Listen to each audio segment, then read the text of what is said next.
E ora apriamo la discussione.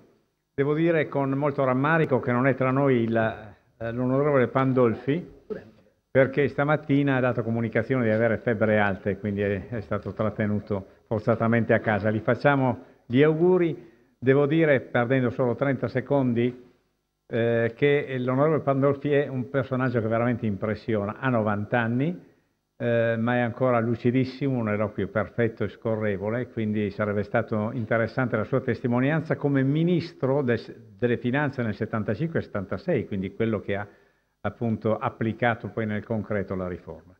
Comunque andiamo avanti, penso che ci manderà qualche memoria scritta che poi potremo pubblicare sul sito.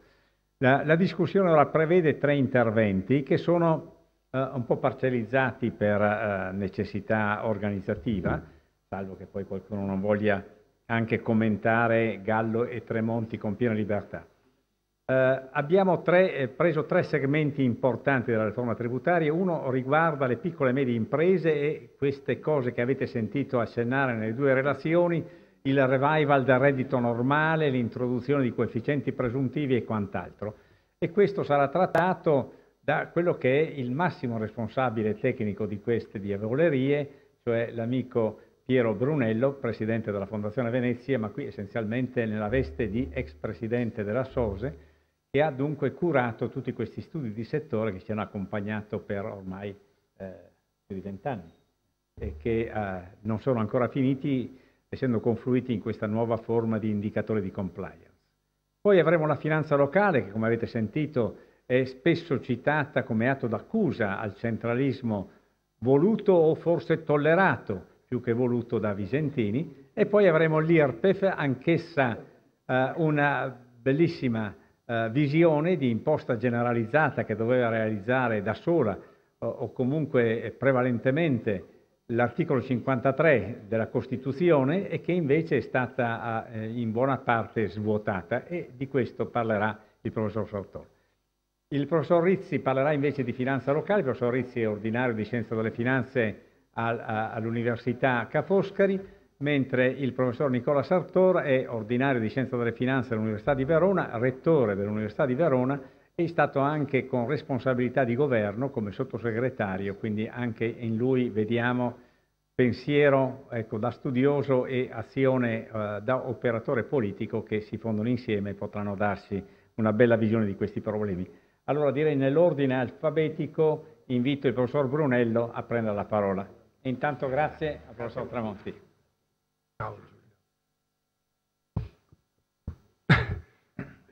Mi è stato affidato il compito di analizzare il lavoro che è stato portato avanti da Bruno Visentini dal punto di vista delle piccole e medie imprese, come avete sentito dal professor Muraro. Questo delle piccole e medie imprese è un mondo molto variegato, è un mondo nel quale i comportamenti sono estremamente diversificati.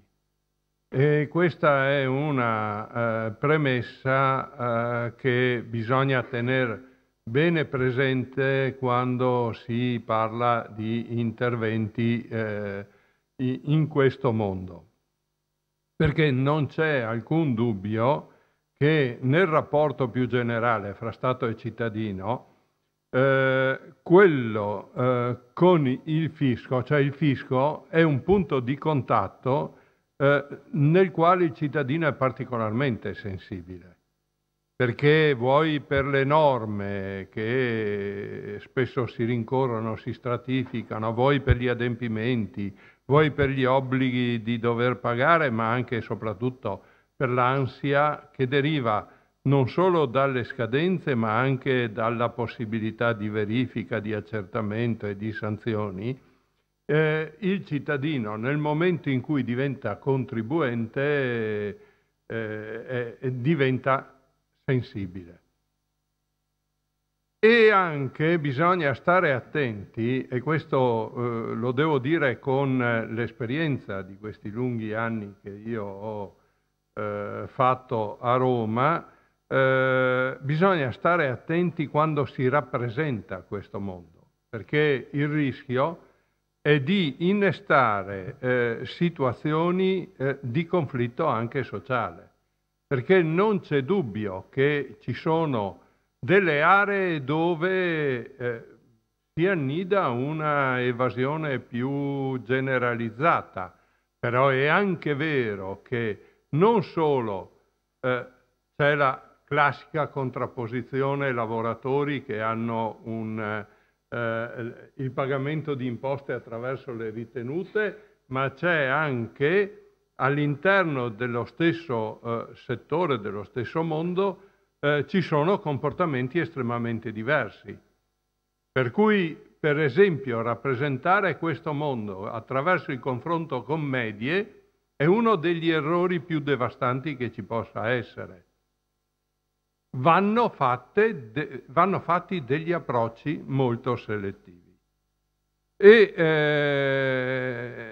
Per cui, tanto per fare un esempio, mi riferisco agli studi di settore con qualcosa che tutti voi ormai avete presente.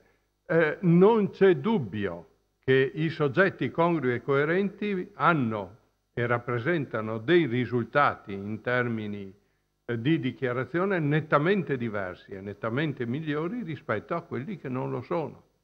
Poi quelli che non lo sono va verificato se è un problema legato alla situazione di crisi, per esempio in questo momento, o a difficoltà oggettive, oppure invece a comportamenti distorti. Ecco, questa premessa io l'ho fatta non per sfuggire al tema dell'intervento di oggi, cioè la lezione di Bruno Visentini, ma per consentirmi di entrare in questo tema con quel realismo che è stato esposto ripetutamente, che caratterizzava l'azione e l'attività di Bruno Visentini, e anche in modo molto pragmatico. Quindi, avendo attenzione ad intervenire in modo molto selettivo senza andare a sparare nel mucchio. Bruno Visentini, si è detto in tutti i modi, è un tecnico. Ha operato come ministro, ma soprattutto ha operato come tecnico, proprio portando a livello della sua azione la sua esperienza.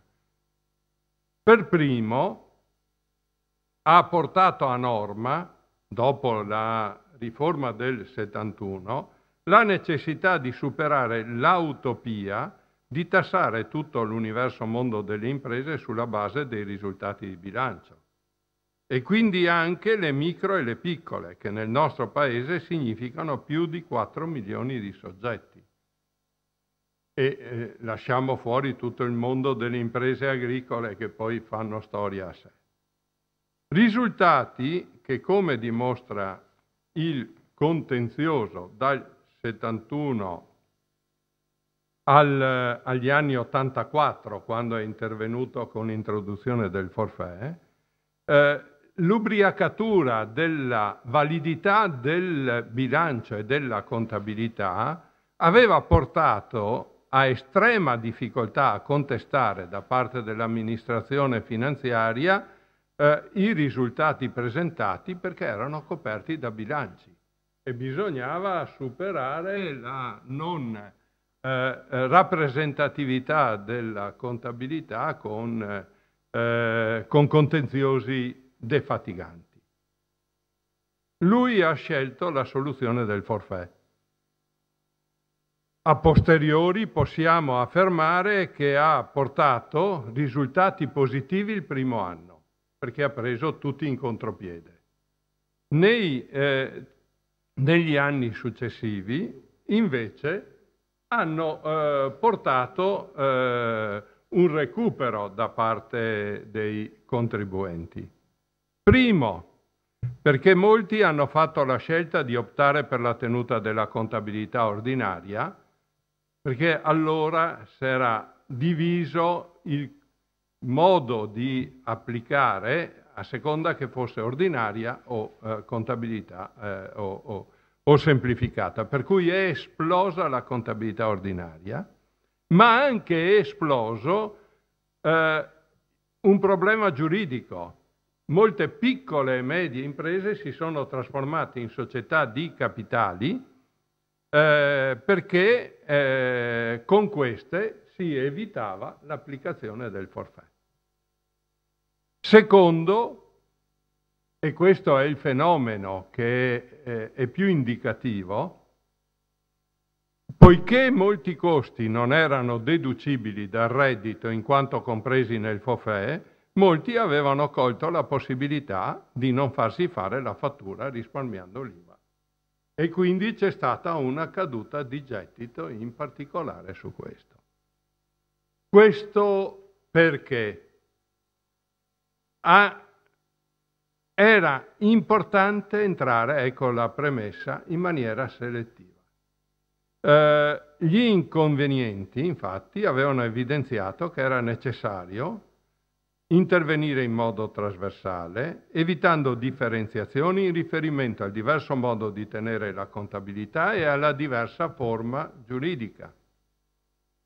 Non solo, ma era necessario evitare qualsiasi forma di forfettizzazione che rendesse conveniente non farsi rilasciare la fattura, perché questo avrebbe innescato una filiera di evasione, perché erano aree ben individuabili e definite. Devo dire che questa lezione poi nel tempo è stata dimenticata, perché in anni recenti si sono riprese forme di forfettizzazione con i soggetti minimi che hanno comportato, sia pure con impatto minore, perché parliamo di minimi, le stesse conseguenze in termini di comportamento. Quindi le lezioni purtroppo non insegnano. Va detto che già nel 1984 si era verificata sotto il profilo tecnico un importante movimento, si era verificato un importante movimento di opinione che, pur partendo dalla necessità di superare la grande utopia della tassazione sulla base dei risultati di bilancio, evitasse il forfait e portasse alla introduzione anche in Italia degli studi di settore. E per onor di cronaca va detto che il principale rappresentante di questa soluzione era stato Giulio Tremonti, che ancora nel 1984 aveva portato avanti i primi esperimenti di studi di settore. Invece questo non ha portato immediati risultati, perché siamo passati dai coefficienti di reddito, poi dai coefficienti di ricavi, poi la minimum tax e chi più ne ha più ne metta. Solo nel 93, essendo ministro Franco Gallo, quindi siamo perfettamente in linea,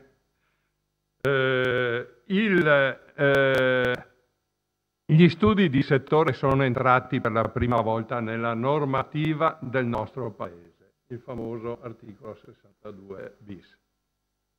Per la prima applicazione, però, abbiamo dovuto aspettare il 98. Gli studi di settore poi hanno vissuto alterne vicende, ma anche qui vanno fatte alcune precisazioni. Va evidenziato che vanno tenuti separati gli studi di settore come strumento di valutazione del bilancio presentato da un'impresa micro o piccola che sia, e ricordo sono 4.300.000 i soggetti, nel tempo, da come nel tempo sono stati utilizzati, perché è stato più un problema di utilizzo che di risultati degli studi di settore che ha portato alle reazioni di piazza contro gli stessi. Gli studi di settore sono stati concepiti, progettati e realizzati come strumento a disposizione dell'amministrazione per selezionare i soggetti a rischio e per guidare chi fa accertamenti e orientare chi fa una verifica, pianificare preventivamente che cosa andare a vedere. Non sono mai stati realizzati per diventare essi stessi uno strumento esaustivo che poteva consentire l'accertamento automatico.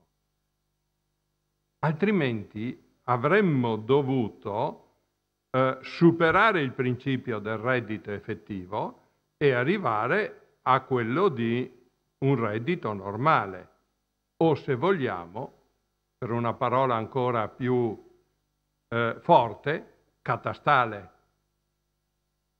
Contemporaneamente, dalla parte dei contribuenti, essi hanno sempre consentito la valutazione ex ante del rischio di poter entrare nelle liste dei soggetti accertabili, e questo è un indicatore di grande trasparenza, ma anche dall'altra uno strumento per valutare il posizionamento competitivo della propria azienda nel mercato di riferimento, perché poi gli studi di settore vengono aggiornati sulla base dei comportamenti all'interno del mercato e quindi sono rappresentativi dei comportamenti del mondo delle piccole e medie imprese.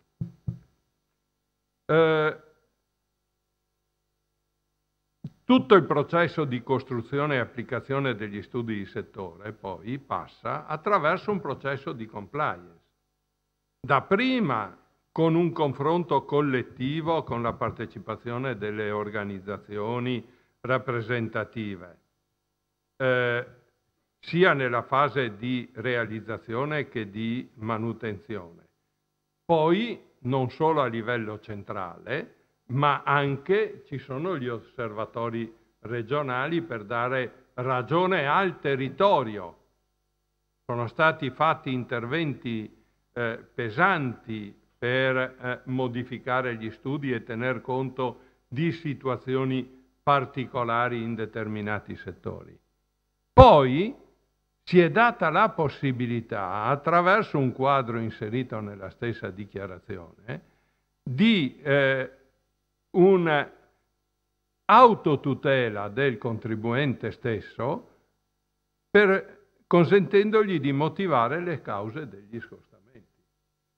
Quindi sono uno strumento di estrema trasparenza, di compliance, ma anche che consentono una grande dignità al contribuente e soprattutto sono selettivi, salvo quando li si vuole usare come una clava. Oggi finalmente si va verso un quadro normativo che dovrebbe stabilizzare il loro utilizzo. Proprio nei limiti per i quali sono stati pensati, anche con l'utilizzo di nuove metodologie che in SOSE si stanno sperimentando da almeno 2 o 3 anni e porteranno a nuove semplificazioni, a risultati più solidi, anche nei confronti che esercitano attività complesse. E questo anche grazie al contributo del nuovo amministratore delegato che è qui presente in sala, Vieri Ceriani, che è anche consigliere fiscale del ministro Padoan. Ma non è soltanto la modifica degli studi di settore, è la modifica che interverrà dal punto di vista normativo per il loro utilizzo. Quindi, ripeto, lo strumento è una cosa che va valutata e va evoluta, ma l'utilizzo dello strumento è la parte più delicata, perché è quella che va a coinvolgere direttamente e impattare sul contribuente. In conclusione, ritornando al motivo di oggi, ci troviamo qui a Venezia, per cui ci troviamo a Venezia, va ribadito che è stato il grande realismo di Bruno Visentini che ha permesso di avviare questo processo. Ha consentito di superare quella che lui stesso aveva definito, e siamo nell'84, una arbitraria, soggettiva e incontrollata determinazione degli imponibili da parte dei contribuenti stessi.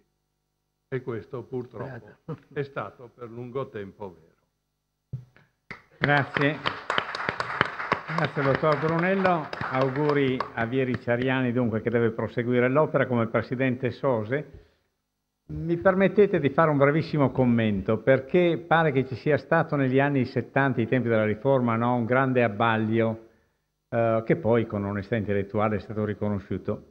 In realtà negli anni 70, no, mi collego alla mutatio rerum evocata da Tremonti, il mondo è cambiato inaspettatamente, perché negli anni 70 tutta la cultura economica, sia liberale che marxista, metteva l'accento sulle economie di scala, che avrebbero favorito il grande rispetto al piccolo, no? Marx addirittura prefigurava il pesce grosso che mangia il piccolo fino a diventare un mondo di monopoli, ma comunque erano le economie di scala, quindi tutti eravamo partecipi di quella cultura che rendeva la contabilità effettiva d'impresa come un fatto normale, perché la grande impresa, sempre citando Tremonti, ha bisogno della contabilità per fini propri, non solo per adempiere a obblighi fiscali.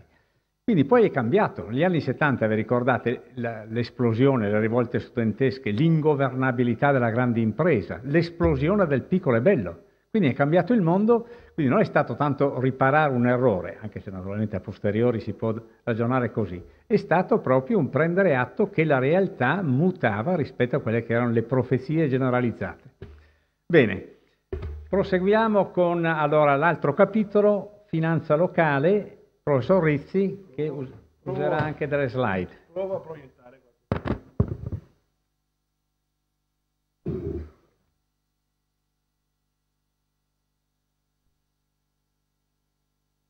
Da solo. Allora, scusa? La robotica intelligente. Sì, è arrivato da solo, quindi non ho fatto niente.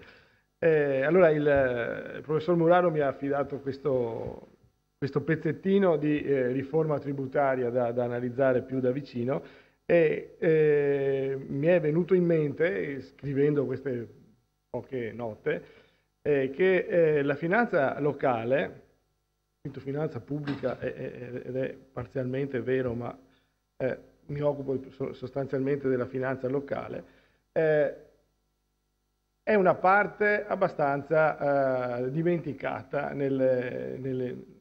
almeno nei volumi che abbiamo nei manuali che usiamo all'università, che siano di diritto tributario o di scienza delle finanze. C'è tutta una parte molto importante, molto ponderosa, alla fine c'è un capitoletto, la finanza locale. E mi veniva da dire anche questo, scusate l'ora forse porta a questo, anche oggi è stata affidata al meno titolato dei relatori, che qui abbiamo insigni professori che hanno vissuto questa fase. Io spero di non dire cose troppo sbagliate. Allora, leggermente provando ad andare avanti, la finanza locale nel secondo dopoguerra era stata invece un punto molto evidenziato, lo stato della finanza locale, anche dalla Costituente del 45, dal 45 in poi ovviamente. L'eccessiva molteplicità e mancanza di coordinamento dei tributi era quanto era considerato problematico, un'insufficienza delle entrate ordinarie necessarie alla copertura delle spese obbligatorie, e quando ovviamente le entrate sono insufficienti c'è un inevitabile indebitamento e dissesto del bilancio, una sperequazione della pressione tributaria locale tra i vari enti, perché i vari enti avevano una non limitatissima autonomia, e siccome agli organi locali era affidato anche l'accertamento delle imposte locali, si notava un problema, l'inefficienza dell'accertamento. Sono tutti problemi che più o meno affliggevano quel periodo. Si è tentato più volte di porre rimedio a questo. Una delle prime volte è stata una mini riforma Vanoni che, attribuendo maggiori risorse, ci sono alcuni dei provvedimenti adottati, attribuzione di quote di gettito dell'IGE, possibilità di aumentare le imposte rispetto ai massimi che erano stati già fissati in precedenza, modifiche dell'imposta di famiglia, che era un'imposta comunale. Negli anni 60 si arriva più o meno ad avere un assetto della finanza locale. Allora si parlava sostanzialmente di comuni, c'erano le province, ma sempre con un ruolo abbastanza ridotto, non c'erano le regioni, sono arrivate nel 70, prima c'erano le regioni a statuto speciale, che però a statuto speciale avevano tutt'altra organizzazione. Allora, su che cosa si basava il gettito tributario dei comuni? Sostanzialmente su queste che vedete, l'imposta di famiglia, l'addizionale comunale sull'imposta complementare di Stato, l'imposta comunale sul valore locativo e una compartecipazione all'IGE e l'imposta sugli incrementi di valore delle aree fabbricabili. Alcune di queste poi prefigurano anche delle imposte che saranno proposte nella riforma. Sì, non sto a raccontarvi questa, era solo per dire che queste erano le più importanti sulle le fonti di gettito tributario per i comuni negli anni 60. Allora, il commento che si trova abbastanza diffuso è che non si erano risolti i problemi evidenziati subito dopo la guerra, ma in ogni caso si garantiva ai comuni un'ampia autonomia tributaria. Anche se questa affermazione va presa un po' con le pinze, perché c'era sempre dei vincoli che lo Stato centrale metteva nell'utilizzo di aliquote imponibili, eccetera. Comunque, più o meno, almeno 2/3 delle entrate dei comuni erano rappresentate da entrate tributarie, poi vedremo l'evoluzione di questo. I contributi, cioè i trasferimenti dallo Stato, rappresentavano appena il 18,5% delle entrate, quindi una finanza sostanzialmente basata su entrate proprie. Quello che però è successo in quel periodo, negli anni 50 e 60, è che nonostante questa autonomia, il gettito di queste imposte non è stato in grado di rincorrere la crescita delle spese. Sono stati citati già dai relatori precedenti alcune cause, tra le migrazioni interne, la forte urbanizzazione, un'estensione dei servizi che ci si aspetta siano forniti dagli enti locali, che hanno fatto lievitare la spesa molto più di quanto le entrate, quelle imposte che abbiamo visto prima, fossero in grado di coprire. Quindi quello che è accaduto, una conseguenza ovvia, è stata un forte aumento del disavanzo di parte corrente da parte dei comuni e quindi di conseguenza dell'indebitamento. Bisogna tenere presente che all'epoca non c'era un vincolo di bilancio per i comuni e quindi semplicemente i comuni chiudevano il bilancio in disavanzo. Quello che succedeva è che contraevano dei mutui con la Cassa Depositi e Prestiti o col sistema bancario normale. Quindi dal 57 in poi almeno questa pratica di contrarre mutui a pareggio di bilancio è diventata una prassi normale ed è andata avanti fino al 77, quando sono intervenuti i decreti stammati che hanno in qualche modo stroncato, diciamo così, il problema, ripianando però i debiti dei comuni, gran parte dei debiti dei comuni. Questo problema diventa uno dei principali della finanza pubblica italiana. Anche la relazione della Commissione della Camera sul disegno di legge del Governo ha una parte speciale sulla riforma della finanza locale, la parte che si chiama Relazioni Silvestri, e elenca una serie di obiettivi che potremo, credo, sposare anche adesso, perché si parla di fronteggiare l'elevato costo di gestione dei tributi, di far partecipi gli enti locali allo sviluppo economico del Paese, di combattere l'evasione fiscale, in quel caso delle imposte locali, rendere unitario il sistema fiscale e fronteggiare l'indebitamento dei comuni. Alcuni, se non tutti, di questi problemi forse li abbiamo, spero con grado minore, li abbiamo anche adesso. Forse rendere unitario il sistema fiscale è quello che più si è riusciti a fare. Quindi le proposte erano di razionalizzare la finanza locale abolendo una serie di tributi locali.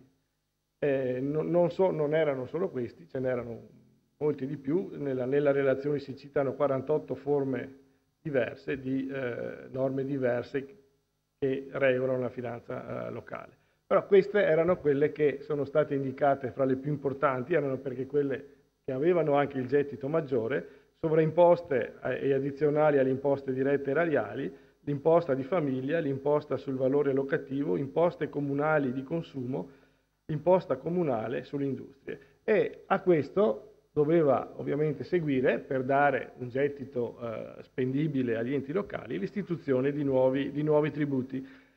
I più importanti, ovviamente nel tentativo anche di ridurre la complessità, più importanti, o forse quelli su cui si è posta più l'attenzione, sono l'imposta integrativa comunale sui consumi, l'imposta locale sui redditi patrimoniali e l'imposta comunale sull'incremento di valori degli immobili. Queste sono un po' trasformazioni di imposte precedenti, ma con un intento di razionalizzazione e di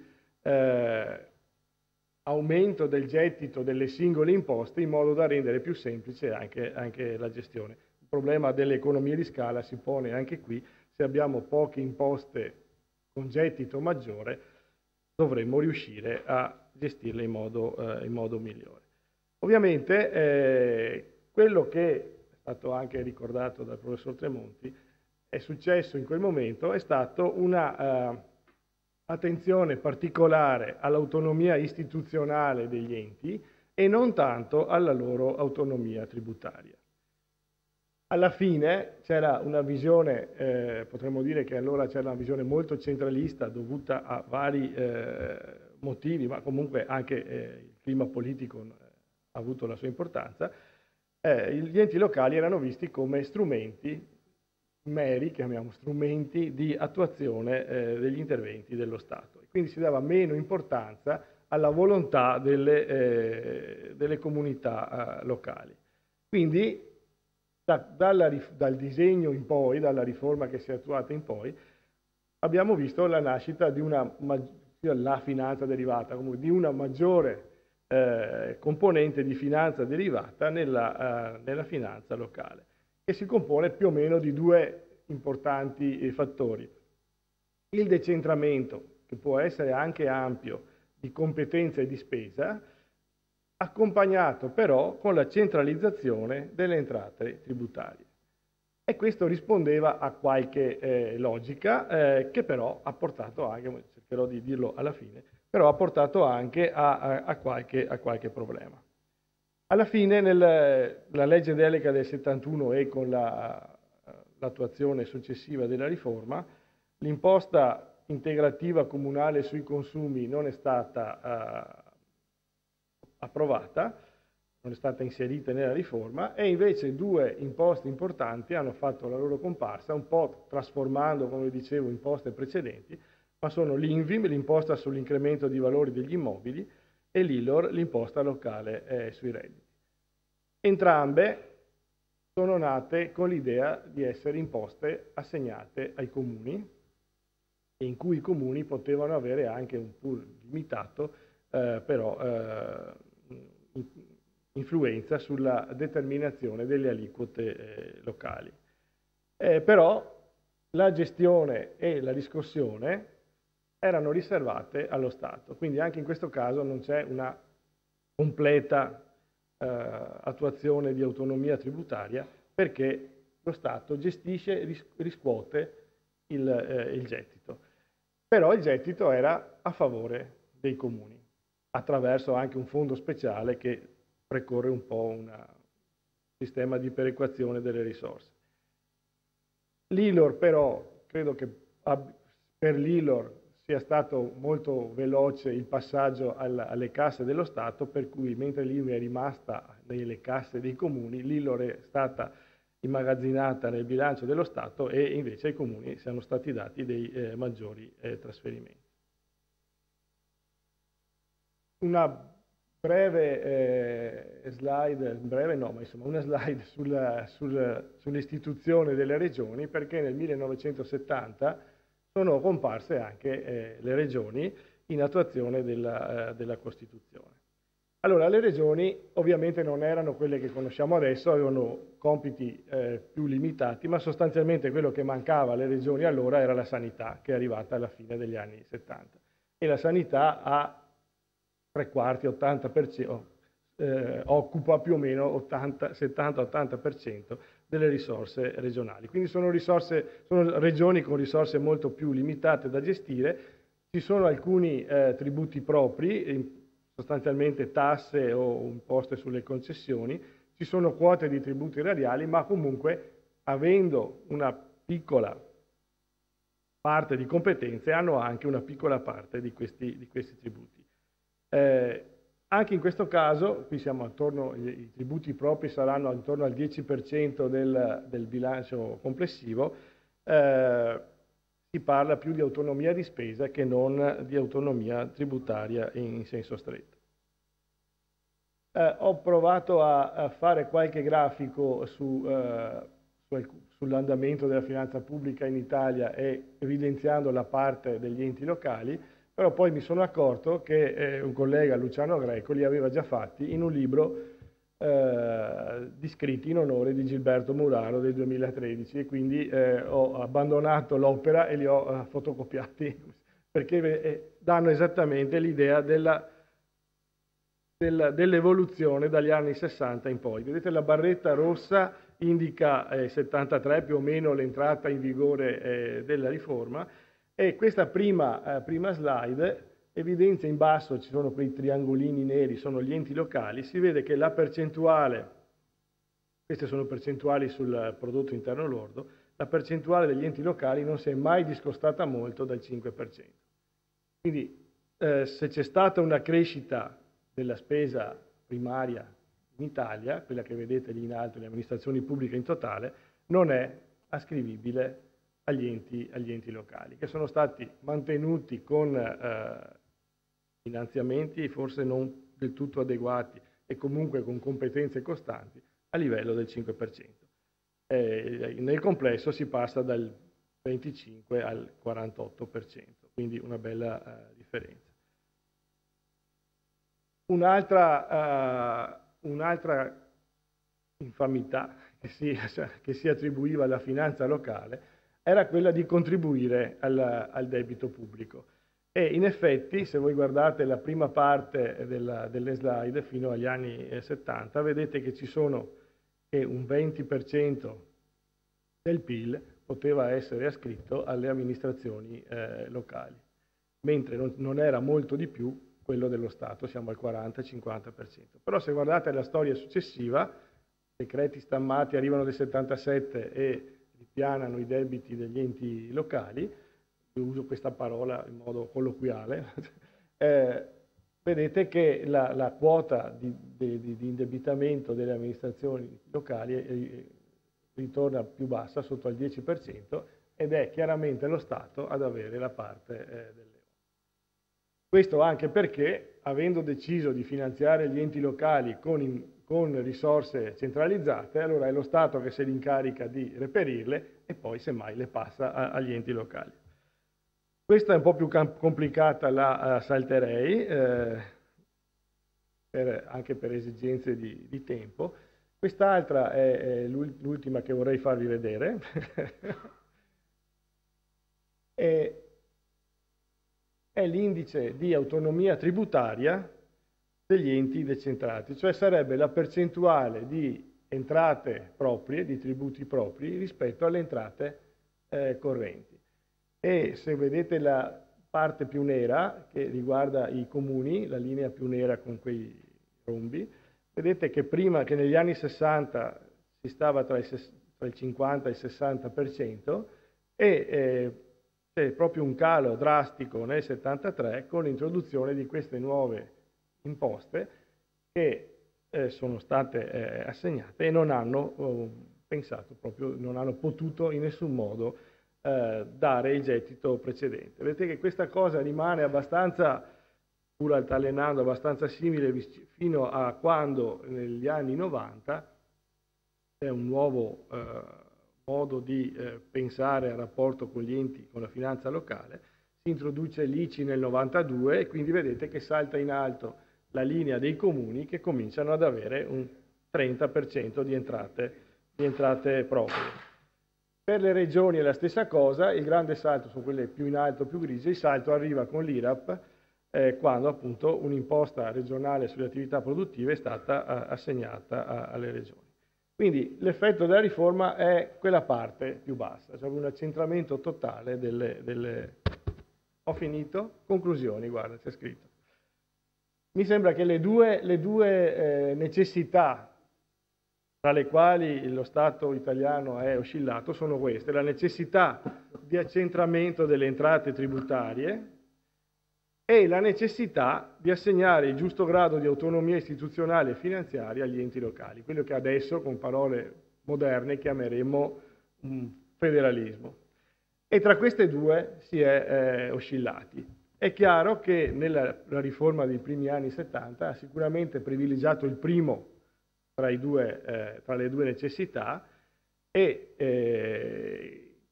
ci sono dei motivi ovvi.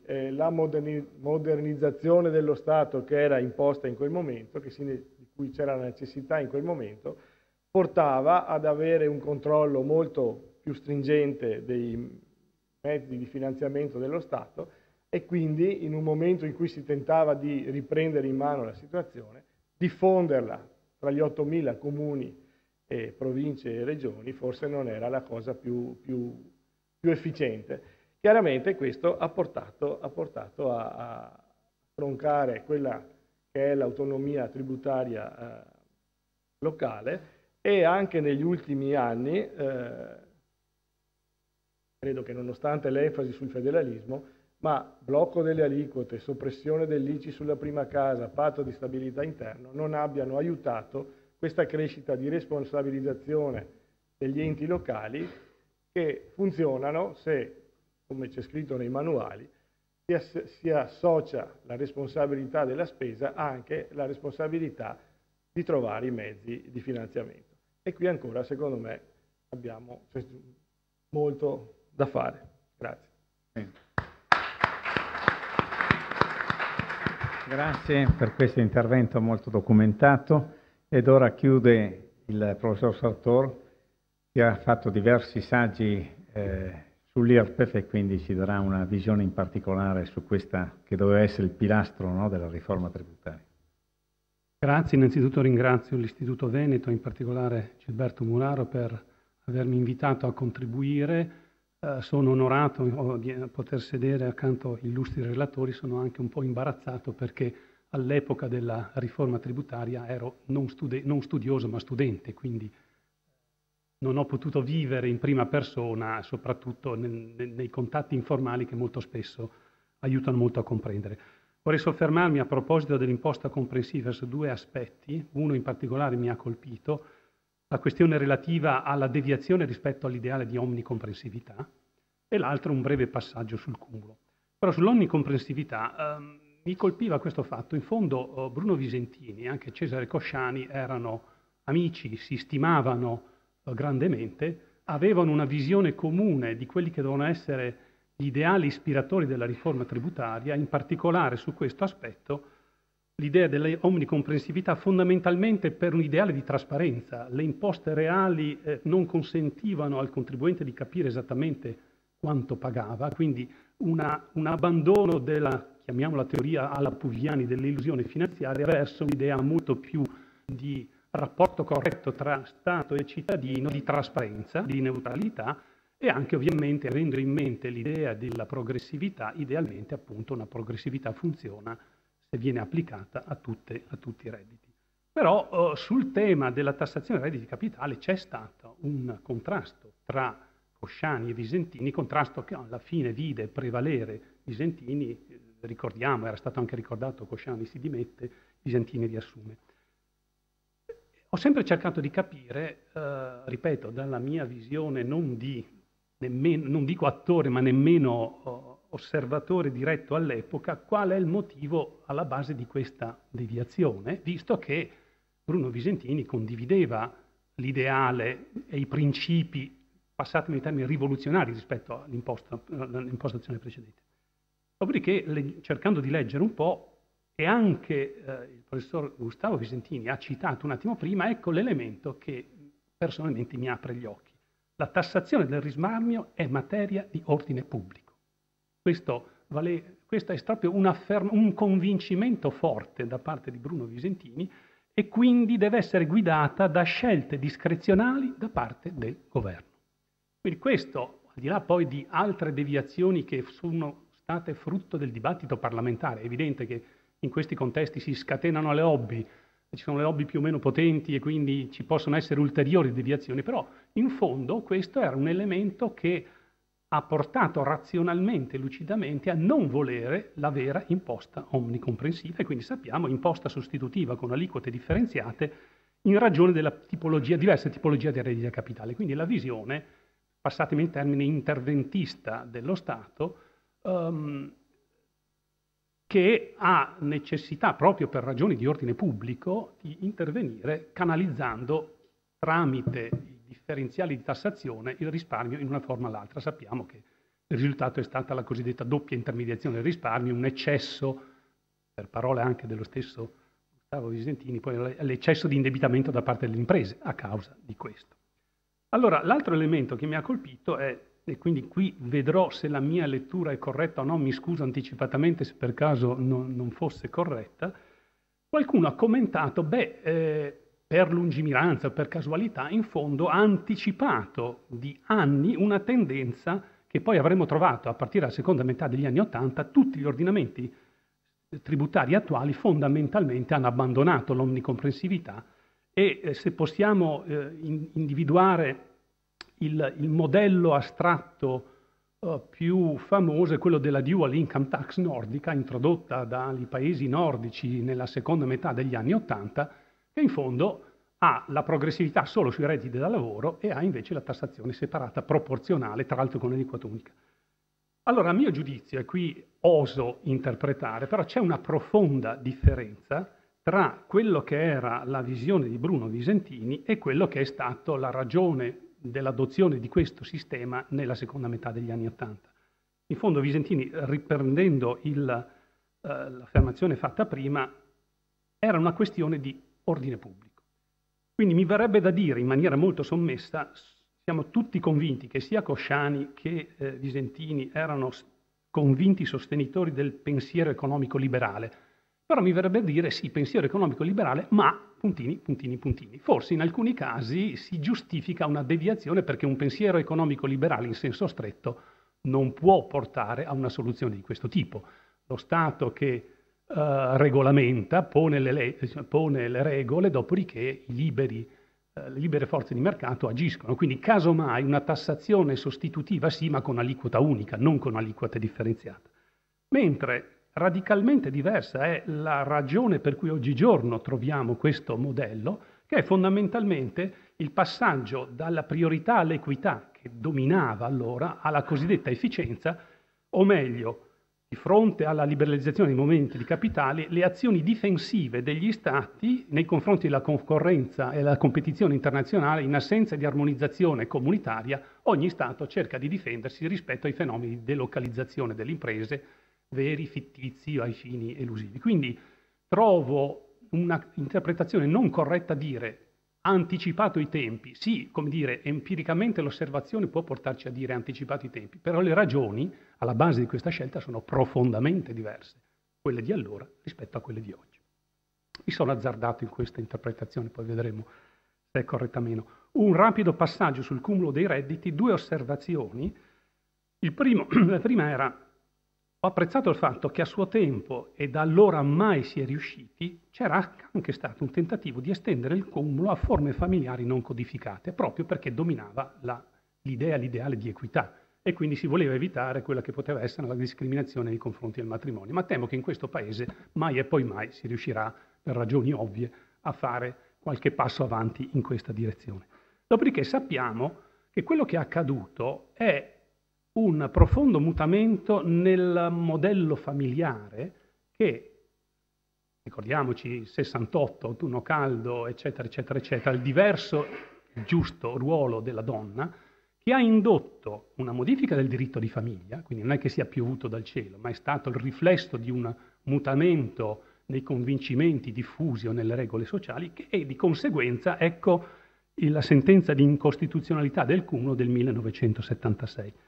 In origine, quindi il modello di cumulo era un modello coerente con l'assetto familiare di allora, in cui era tipico che il secondo coniuge, o diciamolo apertamente, la donna, non partecipava al mercato del lavoro, e quindi ecco forme elusive di imputazione dei cespiti patrimoniali in capo al coniuge attraverso la tassazione separata tra individuale con un sistema progressivo. Questo avrebbe determinato una forte forma di elusione del tributo. E quindi ecco che cambia la situazione, perché cambia in fondo l'intervento del disegno di riforma tributaria, è arrivato proprio ai margini di quello che poi sarebbe stato un vero mutamento nel modello, diciamo, sociale, in particolare nel ruolo della donna. Tutto questo per arrivare a una conclusione, forse voi che avete più esperienza lo riterrete banale, ma non esiste un sistema tributario ottimale che abbia un valore universale. Questo lo dico soprattutto ai miei colleghi più giovani, che a volte si fanno affascinare dalle teorie della tassazione ottimale. Tutto dipende da due cose: uno, la visione del mondo, quindi è una visione politica, e l'altro dalla struttura economica sociale. A seconda di quello che è la struttura economica, l'intangible certamente, tant'è che a volte, e spero che il mio maestro Gilberto Muraro non mi radi, mi verrebbe da dire: gli aspetti finanziari e economici di questi, dei tributi in Italia sono riconducibili alla disciplina scienza delle finanze. Mi domando se in questo caso sia scienza o non sia piuttosto arte, laddove la differenza tra scienza e arte è che la prima ha la pretesa di fare delle proposizioni universali, la seconda invece portare delle soluzioni che sono contingenti rispetto a una certa situazione, a una certa visione del mondo. Non a caso non abbiamo esitazione a parlare dell'arte di governo. Non è presente nella nostra disciplina il termine l'arte di tassare, ma la scienza delle finanze, no? Riprendo e chiudo l'auspicio, o meglio l'osservazione anche un po' mesta che ha fatto Franco Gallo circa l'inesistenza delle condizioni politiche perché sia concepibile e attuale oggigiorno, a distanza di 50 anni, una riforma. Mi permetto solo di dire che tra le condizioni politiche non sono solo le nostre interne, ma anche in un contesto di piena integrazione e soprattutto di movimentazione dei capitali, l'impossibilità di attuare una politica tributaria comunitaria. Questo è il principale fallimento di una riforma che sarebbe quanto mai necessaria, e mi piacerebbe molto capire, se mai fosse possibile, dalle parole di Bruno Visentini, come commenterebbe l'attuale situazione, partendo dall'ipotesi che sicuramente condividerebbe la necessità di una profonda riforma tributaria. Grazie. Grazie professor Toro, molto chiaro e molto conciso, doppio merito. Questo apre la possibilità di un brevissimo intervento del professor Gallo e del professor Visentini. È interessante questo che ha detto, ma mette un po' in crisi chi crede ancora nei sistemi costituzionali di progressività, perché cosa significa la crisi della generalità, dell'onicomprensività? Significa spendere parole a favore della proporzionalità. Cioè, allora significa che andiamo verso la flat tax, quella della Lega, per capirci, insomma, ecco, cioè una tassa piatta, oppure significa che dobbiamo cominciare a pensare, ecco, questo è un contributo che vorrei dare a voi scienziati delle finanze, a sistemi di progressività, non più quelli tradizionali alla Cosciani, con quelle, diciamo, curve che ben conosciamo, ma forse se andiamo a leggerci un po' Stiglitz, Amartya Sen, questi economisti che si occupano anche di finanza pubblica, sono occupati di questi problemi, ci si accorge che la progressività può essere anche tassare di più i ricchi e tassare di meno i poveri, cioè una progressività che comporti un tipo di curva che non è quella tradizionale, gli scaglioni e quante aliquote, ma fare politiche tali in cui alla fine, anche ai fini del reddito, viene fuori che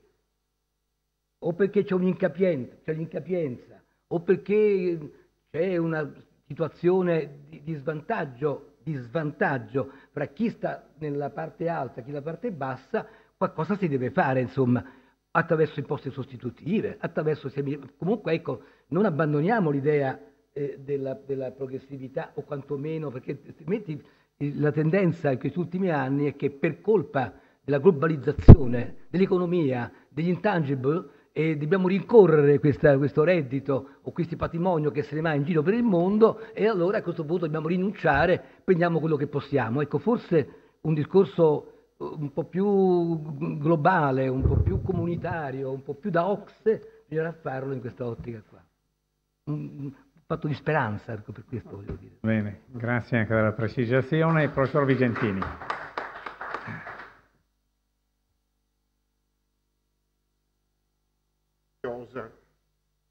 Tremonti, che ha fotografato 50-70 anni fa, oggi, ha inquadrato la riforma in quell'epoca, quindi è sottinteso anacronistica rispetto a quello che è successo. A parte la vicenda che c'era prima, piccole e grandi imprese, eccetera, basta pensare oggi ci sono grandissime, piccolissime, grandi sono mostri.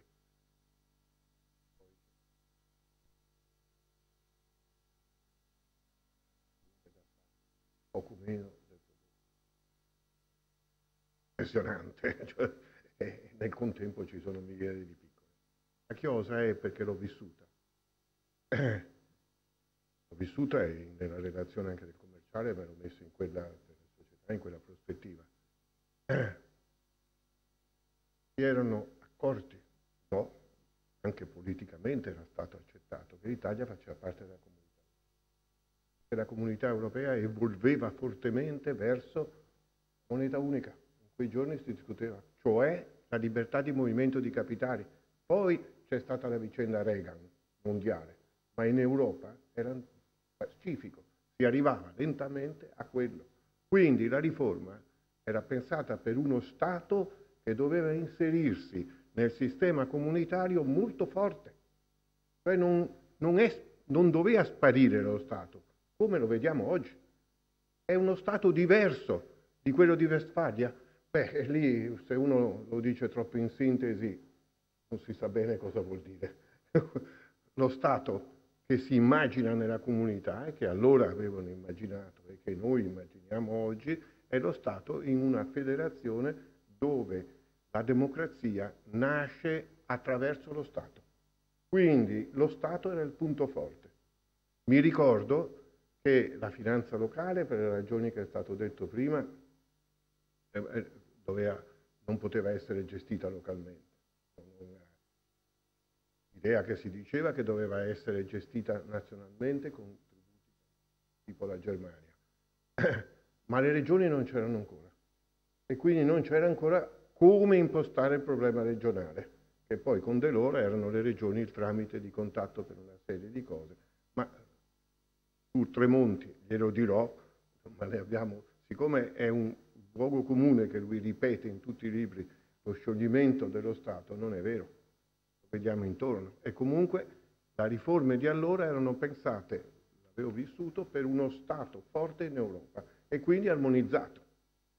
Doveva armonizzarsi, i punti che non sono passati hanno impedito. Allora quello che è successo dopo è invece un estremo conservatorismo, un ritorno, una difesa dello Stato nazionale non comunitario, nella finanza, anche nei tributi.